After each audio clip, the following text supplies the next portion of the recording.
Assalamualaikum warahmatullahi wabarakatuh.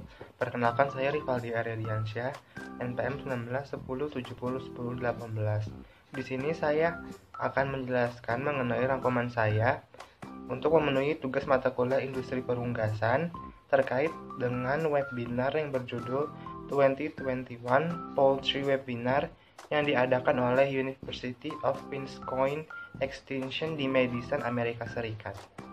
Yang pertama dari webinar tersebut berjudul Backyard Meat Bird Production dengan materi berjudul Small Flock Meat Chicken Management. Jadi pertama yang harus disiapkan yaitu adalah kandang.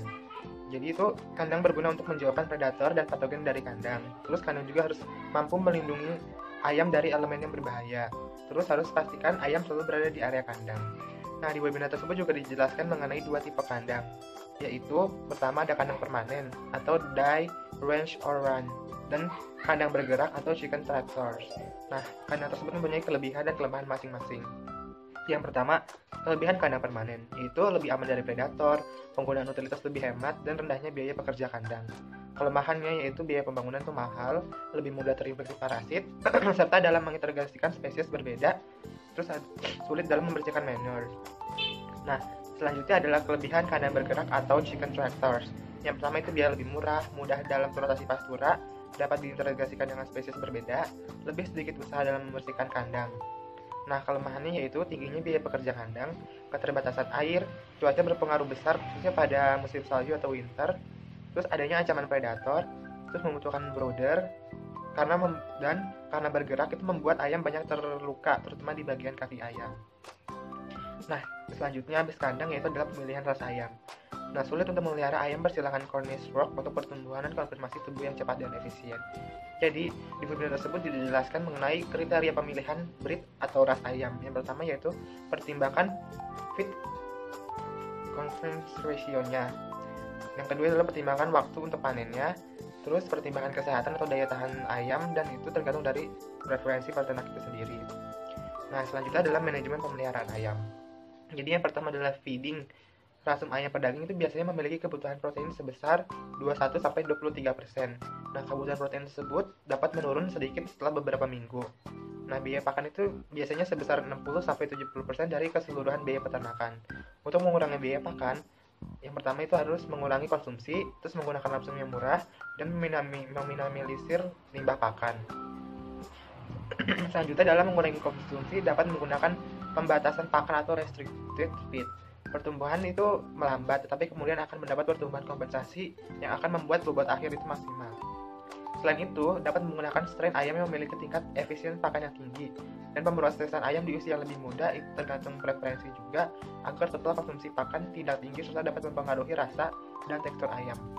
Selanjutnya adalah pengurangan limbah pakan, yaitu dengan manajemen pakan yang baik, berupa jangan memberikan pakan dengan jumlah berlebih, eliminasi hewan liar yang dapat memakan pakan ternak, dan eliminasi ayam produktivitas jelek seperti ayam terluka, ayam kaling, dan lain-lain. Selanjutnya adalah faktor pencahayaan. Jadi pencahayaan alam itu sudah baik, yaitu pencahayaan selama 6 jam setiap harinya. Selain itu, warna cahaya juga mempengaruhi ayam. Dapat menggunakan LED sebagai opsinya. Selanjutnya adalah udara. Kualitas dan suhu udara akan sangat mempengaruhi terhadap ayam. Suhu harus dipertahankan kalau kurang lebih sebesar 90 derajat Fahrenheit pada minggu pertama, dan menurun setelahnya dengan temperatur atau suhu gradien yang paling baik. Kualitas udara dapat mengontrol gas yang ditimbulkan ayam dan kelembapan udara kandang. Selain itu, harus dipastikan liter kering dan bersih.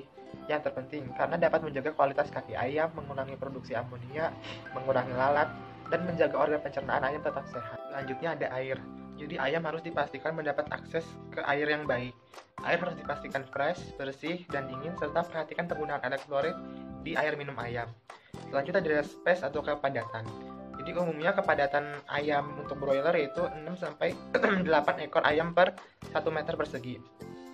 Lihat juga akses dan ruangan ayam untuk meminum air dan untuk mendapatkan pakan. Ini harus diperhatikan karena pertumbuhan ayam itu sangat cepat. Nah, pada saat cuaca panas, peternak harus memperhatikan ayam, khususnya pada ayam broiler yang berbobot besar. Pastikan ventilasinya sudah baik, pastikan ayam berada di atas naungan atau tempat berteduh, terus berikan sedikit percikan air untuk menurunkan suhu tubuh ayam, dan lakukan perubahan pola makan jika diperlukan.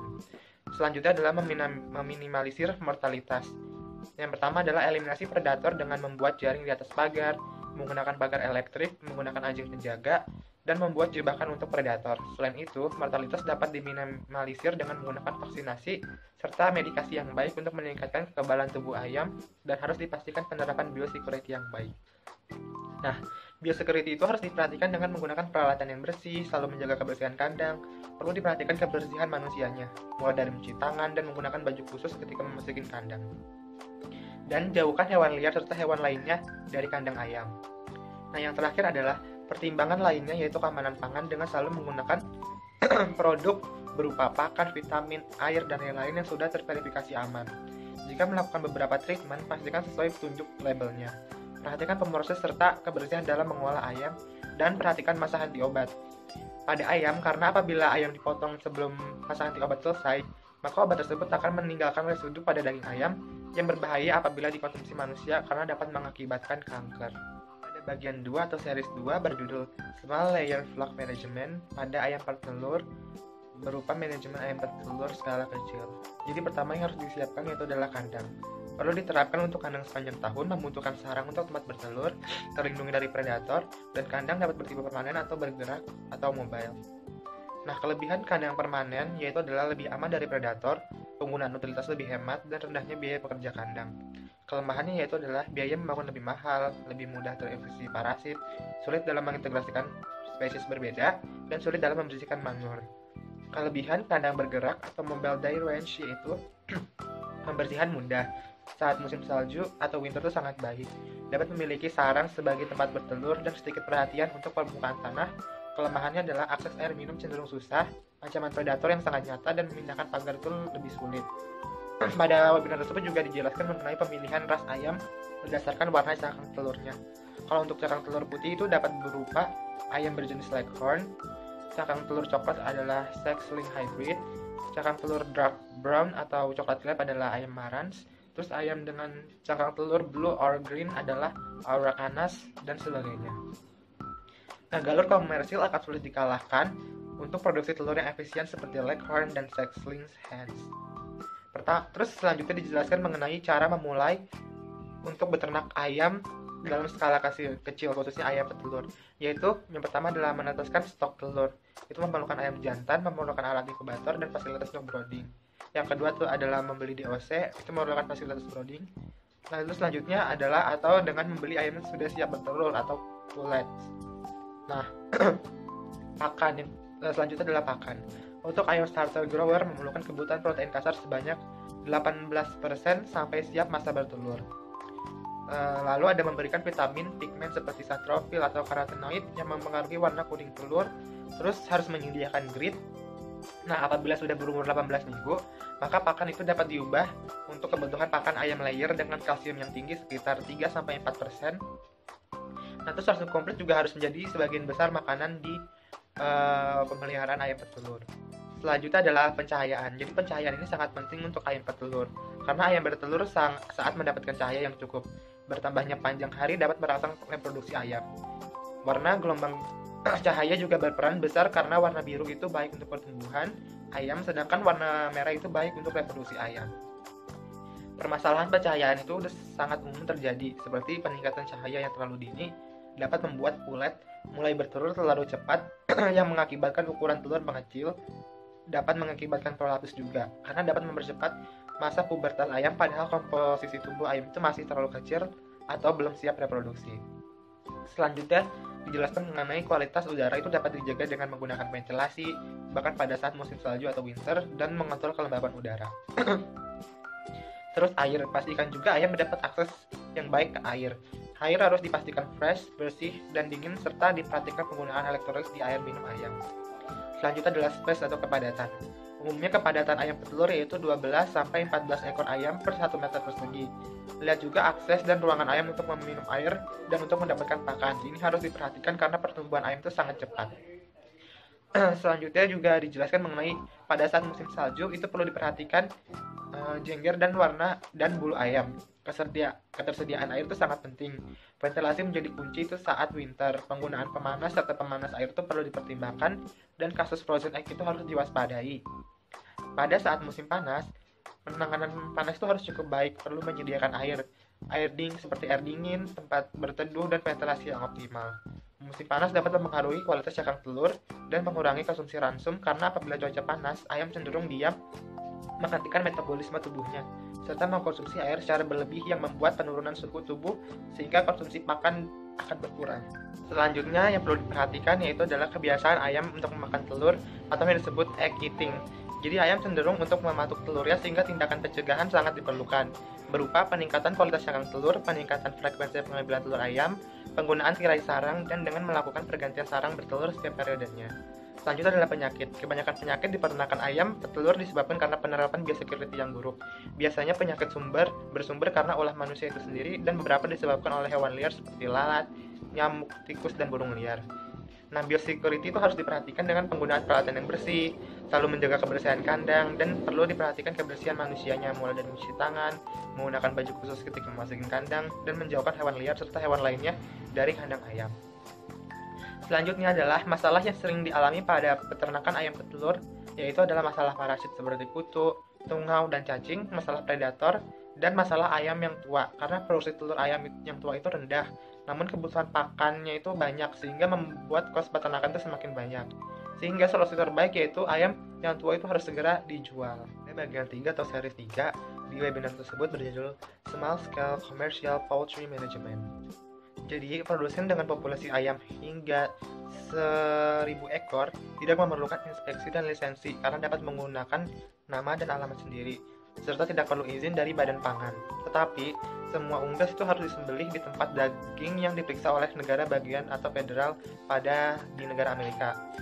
Ayam serta produksi lainnya yang dihasilkan oleh peternakan ayam skala kecil itu dapat dijual kepada produsen melalui door-to-door sale dan dijual ke restoran atau warung di sekitar. Untuk penjualan telur biasanya harus disimpan pada suhu sekitar lebih dari 45 derajat selama penyimpanan dan pengangkutan.